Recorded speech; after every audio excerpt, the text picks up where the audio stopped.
स्वागत है आपका वाहिद डिजिटल स्टूडियो इकाउना में। आज हम आपको लेकर आए हैं उत्तर प्रदेश के ऐतिहासिक, पवित्र और विश्व प्रसिद्ध श्रावस्ती सहित महित बुद्ध मंदिर। यहाँ हाल ही में कई नए निर्माण और आकर्षक बदलाव किए गए हैं, जिन्हें देखकर आप भी हैरान रह जाएंगे। इस वीडियो में हम आपको मंदिर परिसर का पूरा टूर कराएंगे। नए बने हिस्से, सुंदर गार्डन, वॉकिंग पाथ, आधुनिक सुविधाएं और यहाँ की खासियत विस्तार से दिखाएंगे। अगर आप श्रावस्ती घूमने की योजना बना रहे हैं तो यह वीडियो आपके लिए बेहद उपयोगी साबित होगा। वीडियो पसंद आए तो इसे लाइक जरूर करें, अपने दोस्तों और परिवार के साथ शेयर करें। अगर आप हमारे चैनल पर पहली बार आए हैं तो वाहिद डिजिटल स्टूडियो इकाउना को सब्सक्राइब करना बिल्कुल न भूलें और साथ में बेल आइकॉन भी दबा दें, ताकि हमारी हर नई वीडियो सबसे पहले आप तक पहुंचे। और हाँ, आप ये वीडियो कहाँ से देख रहे हैं हमें कमेंट करके जरूर बताइए।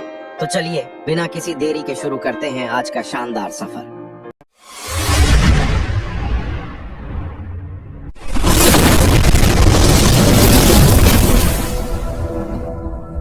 कल्पना कीजिए, आप एक ऐसी जगह पर खड़े हैं जहां लगभग 2500 साल पहले स्वयं भगवान बुद्ध चला करते थे, जहां हर ईंट, हर दीवार और हर खंडहर एक ऐसी कहानी कहता है जिसने दुनिया के करोड़ों लोगों की सोच बदल दी। आज हम आपको लेकर चल रहे हैं उत्तर प्रदेश के श्रावस्ती में, एक ऐसी ऐतिहासिक और आध्यात्मिक नगरी जिसे बौद्ध धर्म का सबसे महत्वपूर्ण केंद्र माना जाता है। श्रावस्ती प्राचीन भारत के सबसे समृद्ध नगरों में से एक था। यह कौशल राज्य की राजधानी हुआ करती थी। इतिहासकारों के अनुसार भगवान बुद्ध ने अपने जीवन के लगभग 24 वर्षवास यहीं बिताए, यानी उन्होंने किसी भी अन्य स्थान की तुलना में सबसे अधिक समय श्रावस्ती में बिताया। यहीं उन्होंने हजारों लोगों को धर्म का संदेश दिया, करुणा, अहिंसा और शांति का मार्ग बताया। दुनिया भर से आने वाले बौद्ध श्रद्धालुओं के लिए यह स्थान आज भी आस्था का एक प्रमुख केंद्र है। आप इस समय जिस स्थान को देख रहे हैं उसे जेतवन महाविहार कहा जाता है। यह वही स्थान है जिसे भगवान बुद्ध के सबसे प्रिय निवास स्थलों में गिना जाता है। कहा जाता है कि एक धनी व्यापारी अनाथपिंडक ने इस भूमि को खरीदने के लिए पूरे क्षेत्र में सोने के सिक्के बिछा दिए थे। तभी यह भूमि उन्हें मिली और बाद में यहाँ भगवान बुद्ध के रहने के लिए यह विशाल विहार बनवाया गया।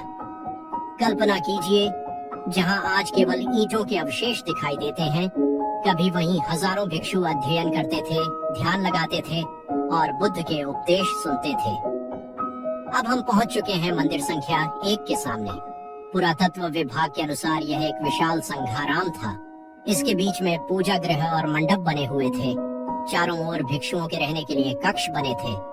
यहाँ का प्रत्येक हिस्सा बड़ी ही सोच समझकर बनाया गया था। बीच का खुला आंगन ध्यान और धार्मिक आयोजनों के लिए उपयोग किया जाता था। आज भले ही केवल नींव बची हो, लेकिन इन दीवारों को देखकर उस समय की भव्यता का अंदाजा लगाया जा सकता है। अब आपके सामने है मंदिर संख्या 2। माना जाता है कि यह स्थान गंधकुटी के निकट था। गंधकुटी वह पवित्र कक्ष माना जाता है जहां भगवान बुद्ध निवास करते थे। चीनी यात्री फाहियान और हुएनसांग ने भी अपनी यात्राओं में इस स्थान का उल्लेख किया है।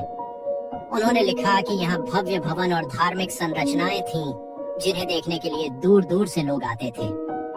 आज समय ने इन इमारतों को खंडहर बना दिया है, लेकिन उनकी ऐतिहासिक महत्ता आज भी वैसी ही बनी हुई है। अब हम स्तूप संख्या 5 और स्तूप संख्या 8 की ओर बढ़ते हैं।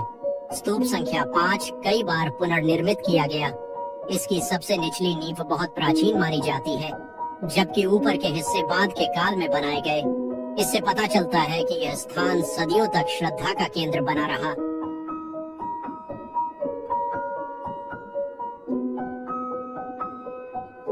अब हम जेतवन महाविहार के उस हिस्से में पहुंच रहे हैं जहां वातावरण पूरी तरह बदल जाता है। चारों तरफ शांति, हरियाली और इतिहास का अद्भुत संगम दिखाई देता है। ऐसा लगता है मानो समय यहीं ठहर गया हो। यहाँ लगे रंग बिरंगे प्रार्थना ध्वज केवल सजावट नहीं है। बौद्ध परंपरा में माना जाता है कि इन पर लिखी गई प्रार्थनाएं हवा के साथ चारों दिशाओं में फैलती हैं और शांति, करुणा तथा मंगल का संदेश देती हैं। इसलिए दुनिया भर से आने वाले श्रद्धालु यहाँ अपनी श्रद्धा व्यक्त करते हैं। अब आपके सामने दिखाई दे रहा है यह विशाल वृक्ष। इसे आनंद बोधि वृक्ष कहा जाता है। परंपरा के अनुसार यह उस पवित्र बोधि वृक्ष की शाखा से जुड़ा माना जाता है जिसके नीचे भगवान बुद्ध को ज्ञान प्राप्त हुआ था। इस वृक्ष के नीचे बैठकर अनेक श्रद्धालु ध्यान करते हैं और कुछ देर मौन रहकर आत्मिक शांति का अनुभव करते हैं। जरा कल्पना कीजिए, लगभग 2500 वर्ष पहले भी इसी भूमि पर भिक्षु नंगे पांव चला करते होंगे। सुबह ध्यान, फिर प्रवचन और उसके बाद अध्ययन, यही उनकी दिनचर्या रही होगी। आज भले ही यहाँ सन्नाटा दिखाई देता है, लेकिन कभी यह स्थान ज्ञान और साधना का जीवंत केंद्र था। आप जिन ईंटों और दीवारों को देख रहे हैं, वे साधारण ईंटें नहीं हैं। ये सदियों की यात्रा की गवाह है। हर परत किसी अलग समय की कहानी सुनाती है। पुरातत्वविदों ने यहाँ कई चरणों में निर्माण और पुनर्निर्माण के प्रमाण पाए हैं। इससे पता चलता है कि यह स्थान लंबे समय तक धार्मिक गतिविधियों का केंद्र बना रहा। श्रावस्ती केवल बौद्ध धर्म के लिए ही नहीं, बल्कि भारतीय इतिहास और पुरातत्व के लिए भी अत्यंत महत्वपूर्ण है। यहाँ की खुदाई में अनेक मूर्तियाँ, अभिलेख, सिक्के और प्राचीन संरचनाएं मिली हैं, जिनसे उस समय के समाज, संस्कृति और वास्तुकला की जानकारी मिलती है। दुनिया के कई देशों, श्रीलंका, थाईलैंड, म्यांमार, जापान, दक्षिण कोरिया और तिब्बत से लोग हर वर्ष इस पवित्र भूमि पर आते हैं। उनके लिए यह केवल एक पर्यटन स्थल नहीं, बल्कि आस्था और आत्मिक शांति का केंद्र है। जब आप इस पूरे परिसर में चलते हैं तो एक बात साफ महसूस होती है कि इतिहास कभी पूरी तरह समाप्त नहीं होता। वह इन दीवारों, इन रास्तों और इन खामोश खंडहरों में हमेशा जीवित रहता है। अगर कभी आपको उत्तर प्रदेश आने का अवसर मिले तो श्रावस्ती को अपनी यात्रा सूची में अवश्य शामिल करें। यहाँ आकर आपको केवल एक ऐतिहासिक स्थल नहीं, बल्कि एक ऐसी अनुभूति मिलेगी जिसे शब्दों में पूरी तरह व्यक्त करना मुश्किल है। क्या आपको लगता है कि इस पवित्र भूमि में अभी भी ऐसे रहस्य छिपे हैं जिन्हें दुनिया नहीं जानती? अपनी राय कमेंट में जरूर लिखिए।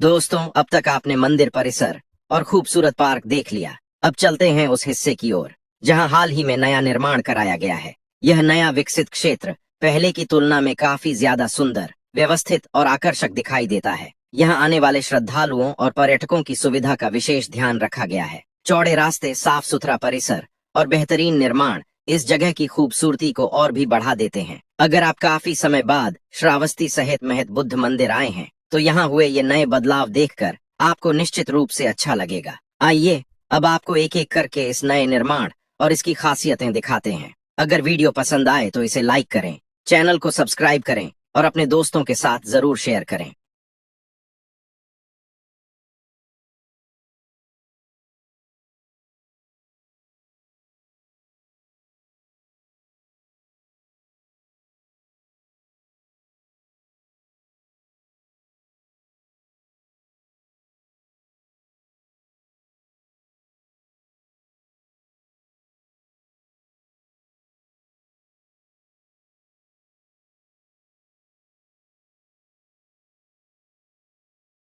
तो दोस्तों, नए निर्माण को देखने के बाद अब हम पहुंच गए हैं एक ऐसी मुकद्दस और आस्था से जुड़ी जगह पर जहां हर धर्म के लोग पूरे सम्मान और श्रद्धा के साथ आते हैं। यह है मीरा सैयद दरगाह शरीफ। इस दरगाह की सबसे खूबसूरत बात यह है कि यहाँ हिंदू और मुस्लिम दोनों समुदाय के लोग अपनी अपनी मन्नतें लेकर आते हैं और अकीदत के साथ चादर फूल पेश करते हैं। यहाँ का माहौल बेहद सुकून भरा और भाईचारे का संदेश देने वाला है। चलिए अब आपको भी इस पवित्र दरगाह शरीफ की खूबसूरती और यहाँ के माहौल की सैर कराते हैं।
आगे खड़े हैं उसमें पूरा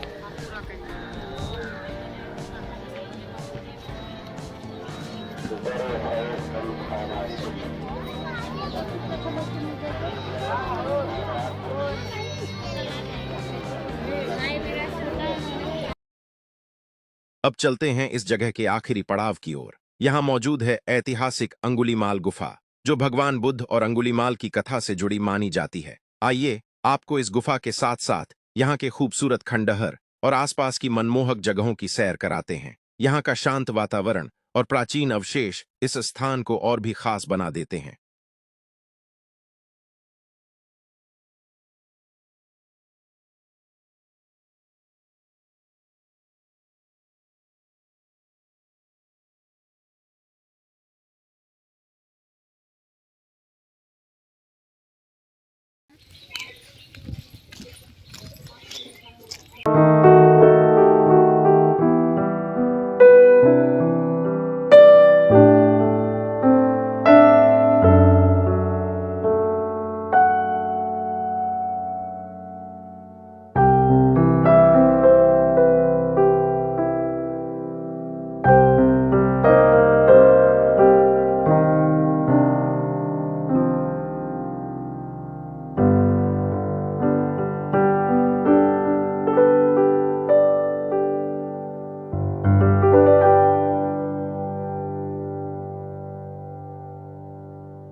तो दोस्तों, आज के व्लॉग में बस इतना ही। उम्मीद है आपको हमारी यह यात्रा पसंद आई होगी। अगर वीडियो अच्छी लगी हो तो इसे लाइक करें, चैनल वाहिद डिजिटल स्टूडियो इकाउना को सब्सक्राइब करें और अपने दोस्तों के साथ जरूर शेयर करें। मिलते हैं अगले शानदार व्लॉग में। तब तक के लिए धन्यवाद। जय हिंद।